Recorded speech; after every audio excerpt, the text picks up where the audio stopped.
LG's OLED lineup for TVs has quite literally been one of the most popular picks from pretty much everything on the market, from the C1 to the C2, and of course the recent C3 OLED. This has been an incredibly massive hit for content lovers, gamers like myself, and everybody in between. So coming into late 2023 and into 2024, I wanted to dive into this fan favorite to see if it's earned its reputation. Today though, I will be diving into the specs, the gaming performance, entertainment, as well as everything else there would be to love about this TV. Now, as someone who is an OLED lover, from my smartphone to my gaming monitor, a good TV is an absolute must when it comes to OLED, and spoiler, this TV is quite actually awesome. I will be reviewing this from the standpoint of somebody who is using it in a desk setup. Still, I will have all timestamps linked down below if you do want to jump around, but getting into this 42-inch model, what do we get in the box? Well, the first thing we do get is the accessories bundle and the quick start guide. This includes all the paperwork everybody is definitely going to read, the remote with batteries, an IR blaster if you do have other remotes, and of course the cable management clips. And these are so much more valuable than a lot of people think.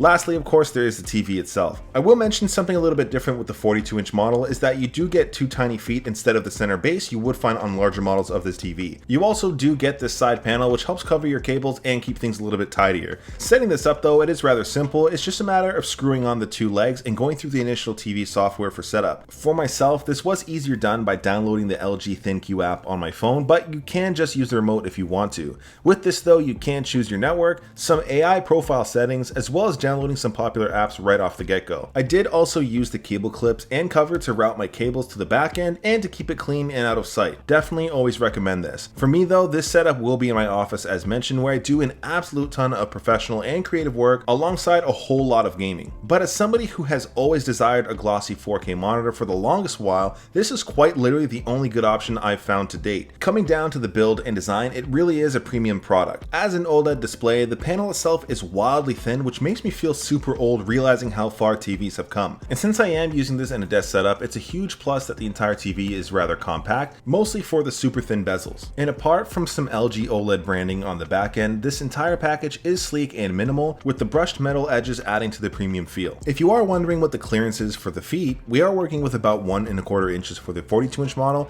and just about 2¼ inches for the larger models. This likely won't fit a soundbar underneath, but it's still definitely good for like a Type-C dock, a notebook, or even laptops. When it comes down to ports though, there's pretty much everything you would need for your setup. Starting with the glorious HDMI 2.1 ports, there are 4 of them, one of which is eARC supported for any sound systems. Most TVs do only ship with 2 HDMI 2.1, so I'm absolutely pumped there's 4 on the C3. Apart from that, you do have 3 USB-A ports if you do want to use your own media, an optical port for sound systems as well, a cable input and an IR blaster port, and unique to the 42-inch model is the headphone jack. Coming down to the specs though, this is definitely where the C3 starts to shine. And as it's named, of course, this is an OLED panel. Compared to other types of panels like a mini LED, this will quite actually give you literal blacks and infinite contrast ratio alongside some of the best looking colors you can have on a display. This of course comes in with a 4K resolution and up to 120Hz refresh rate. I'm definitely going to be jumping into the media specifics, but as a gamer, I want to start with those specifications first, which really make this a good experience. From a gaming standpoint though, spec-wise, this TV supports VRR, which is variable refresh rate, as well as ALLM or auto low latency mode. VRR does allow this display to sync frames with your new gen consoles like the PlayStation 5 or Xbox Series X. This definitely keeps a solid image without any sort of tearing or display aberrations. As well, this TV does support both AMD FreeSync and NVIDIA G-Sync, which ties together both the new gen consoles as well as any RTX devices. Apart from that, ALLM does provide a lag-free experience once a gaming machine is detected.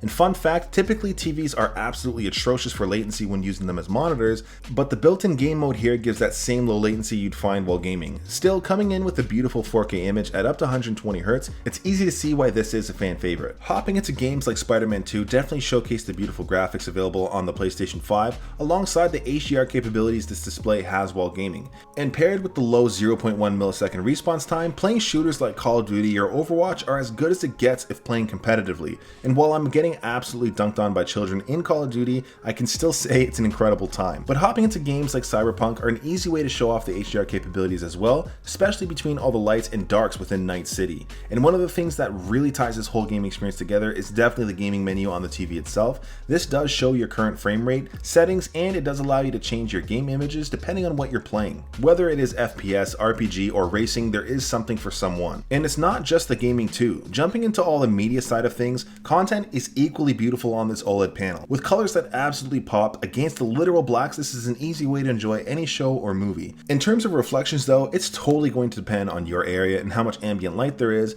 but for myself, regardless if I'm gaming or watching a movie, there are some reflections because of the lamps in my office, so just something to keep in mind. Still, having a glossy display has been something that I've always wanted, so this is definitely a welcome trade-off. Now for content as well, this TV does support both Dolby Vision and Dolby Atmos. While I don't have a sound system to make good use of the Atmos features, it is still nice to have Dolby Vision support, especially while watching content where Dolby HDR is supported. Still, if you're not watching any sort of Dolby Vision content, this does have HDR10 content support alongside all the popular streaming apps like Netflix, Prime, Twitch, or Disney+.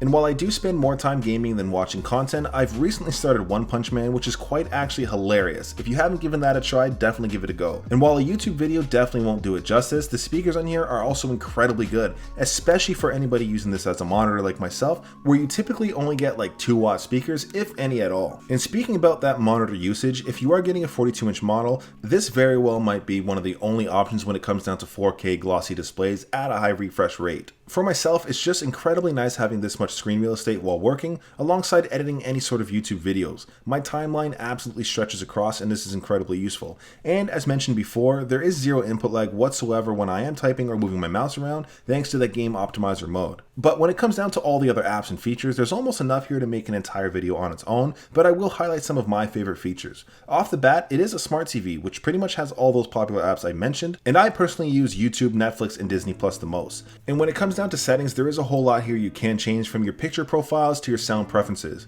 One of the big ones for me is that this TV actually has Bluetooth support, which does allow me to connect directly to either my Sony XM5s or my AirPods, regardless of what input I'm on. Since my office is right next to my kids' room, this is absolutely huge for me when I'm working or gaming in the evenings. Lastly, of course, you might be a little bit worried about OLED burn-in, but there are a lot of features here that can help prevent it. There is the built-in pixel cleaning feature that helps keep the display looking crispy and helps prevent that burn-in I mentioned. This can be done while the TV is off, and it takes about 10 minutes. For the UI overall though, LG has done a good job here. Some TVs do annoy me with their poor UI design as well as bloatware, but LG's is rather streamlined, which is definitely a huge bonus. Plus, it's rather snappy to navigate. And I do want to give a quick shout out to the remote as well. I personally prefer smaller remotes, but this one sort of makes up for its size with the magic wand feature. Originally I didn't really like this, but it has grown on me. It does everything I needed to do alongside the handy shortcuts at the bottom, and if I were to change anything, I'd probably just love to see this remote be backlit. But as an overall package, it's easy to see why LG's OLED series is one of the more popular for 2023. Easily and undeniably, this will be an incredible option going into 2024. For myself, it truly covers me for just about everything I could possibly need between my entertainment, gaming, and definitely my creation work. It's not often you find a product that nails about every category you might want, but I can say this really does the job.